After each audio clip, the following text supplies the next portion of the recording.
내 집 아래로 지하터널이 지나간다면 이 질문을 2달여 전에 전해드리면서 소식을 전해드렸는데요. 아파트 단지 아래에서 지하터널 공사가 진행 중이거나 또 공사를 앞두고 불안에 떠는 주민들의 얘기입니다. 하루에도 수차례 내 집 밑에서 폭약이 터지는 이런 피해를 호소하는 곳이 더 늘고 있습니다. 교통체증을 해소하기 위한 지하도로가 생기고 있기 때문인데요. 뉴스 따라잡기, 그동안 정부와 지자체, 주민들은 어떤 해법을 찾아가고 있는지 현장을 다녀왔습니다. 서울 관악구의 한 거리.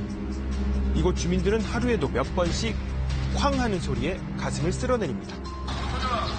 4, 3, 2, 1, 마타! 굉음과 함께 폭약 터지는 소리가 수차례 이어집니다. 그 이후엔 상가 유리창을 흔드는 행동도 따라옵니다. 7시 반 폭파하고 9시, 10시쯤 또 한 번 하고 11시에 12시 한 번 하고 또 밤에 또 이제 부모들 퇴근하면 또 한 번 폭파. 한 8번씩 할 거예요, 하루에. 많게는 하루에도 8번 큰 폭발음이 들린다는 곳. 상가 인근에서 진행 중인 지하터널 공사 현장입니다. 경전체 공사하는 거고요. 저 밑에 똑같은 라인으로 또 신봉 타는 데라고 또 지나가요. 그러니까 이중으로 지나가요, 저게. 이 일대에는 지하 40m 깊이에선 터널 상하행선 공사가, 그리고 지하 17m 깊이에선 경전철이 지나가는 지하 터널 공사가 동시에 진행되고 있습니다. 이처럼 지하 터널 공사가 겹치면서 인근 주민들은 하루에도 수차례씩 들리는 발파음의 피해를 호소하고 있는데요. 하루에도 몇 번씩 터지는 공사장 발파로 상가에선 손님을 놓치는 경우도 있다고 합니다. 정말 진동이 장난이 아니고 사람들이 처음에는 초창기에는 전부 다 저희가 그랬어요. 전쟁 났느냐, 그런데 더 큰 문제는 또 있었습니다. 바로 안전 문제입니다. 공사장 인근의 상가. 몇 달 전부터 안쪽 벽에서 눈에 띄는 실금이 생기기 시작했습니다. 1월달에 다 리모델링 한 거예요. 말이 안 되죠, 지금. 이 같은 징후는 건물 외부에서도 나타났다고 하는데요. 올해 초부터 이게 조금씩 안 맞더니 문이 안 닫혔어요. 지하 터널 공사 이전에는 전혀 없었던 상황이라는 게 주민들의 주장입니다. 선생님들 학생 전부 다 공부하는 학생들이거든요. 그런데 도저히 시끄러워서 못 살겠다고 나갔어요. 공사는 2020년까지 예정된 가운데 지하터널 시공사 측은 안전 기준을 넘기지 않는 선에서 발파 작업이 진행 중이라고 설명했습니다. 이런 일들도 생기고 싶고 하니까 3분의 2는 비계로 되고 3분의 1이 안 되면 얘는 부분 발파만.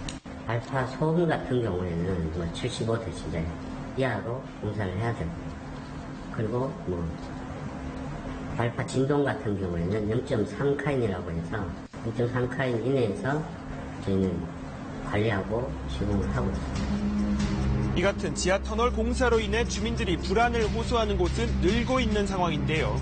바로 수도권 교통체증 해소를 위해 도로와 철도의 지하화 작업이 진행되고 있기 때문입니다. 지난 20일 국회의사당 앞 35도를 오가는 폭염 속에 시위에 나선 주민들은 무슨 이유 때문일까요? 집 밑을 6차선 고속도로를 낸다는 거 아니겠어요? 공사 방법이 폭약 발파랍니다. 사람이 살고 있는데 폭약을 발파한다는 게 말이 됩니까? 하루도 마음 편할 날이 없습니다. 두려움에 온 주민들이 밤잠을 설치고 있어요. 왕복 6차선 터널을 뚫는 작업이 예정된 서울 구로구의 한 아파트 단지입니다. 지난 2월 이 아파트 아래를 관통하는 광명 서울 민자고속도로 건립이 국토부의 승인을 받으면서 주민들의 불안은 커졌는데요. 경기 광명과 부천을 거쳐 서울 방화대교까지 이어지는 20km 길이의 광명 서울 민자고속도로의 지하터널이 집 밑으로 지나가게 된 겁니다. 이 거실 밑으로 이 부분으로 사람이 살고 있는데 매일마다 수십 차례 폭약이 터지고 진동이 느껴지는데 이 공간 밑으로 그냥 관통을 하는 도로가 생긴다고 하니까 저희가 이곳에서 어떻게 편안하게 가족과 시간을 보낼 수 있겠어요. 주민들은 적어도 어린이가 다니는 학교나 주민들이 생활하는 아파트 단지 밑으로는 터널이 지나가지 않도록 노선 계획을 조정해야 한다고 주장했는데요. 결국 지난 5월 착공을 3개월 동안 미룬 뒤 국토부와 지자체 주민들이 머리를 맞대기로 했습니다. 하지만 연기시 아닌 다음 달 시공사 측이 공사 착수서를 제출할 거라는 소식에 갈등이 재점화되고 있습니다. 과반수가 동의하기 전에는 공사에 들어가지 않겠다고 약속을 했어요. 노선 변경에 대한 협의가 끝나지 않았는데도 착수계를 내고 공사를 시작하겠다라고 하는 것은 약속 위반이기도 하고 저희 주민들을 정말 분노케 하는 일이에요. 주민들과 시공사 측은 아직 해법을 찾지 못한 상태인데요. 기후 대응에 대해서 주민분들께서 인정할 수 힘든 협의 결과가 도출이 안 돼서 8월 19일이 공사를 강행한다는 우려가 있으니까 연기를 검토해오신 상태고요. 저희가 최단시일 내에 내부 검토를 할 예정입니다. 지난 3개월의 유예 기간에도 주민들의 의견이 전혀 수렴되지 않았다며 허탈해하는 주민들은 무엇보다 주민의 안전을 고려한 결정을 내달라고 호소했습니다.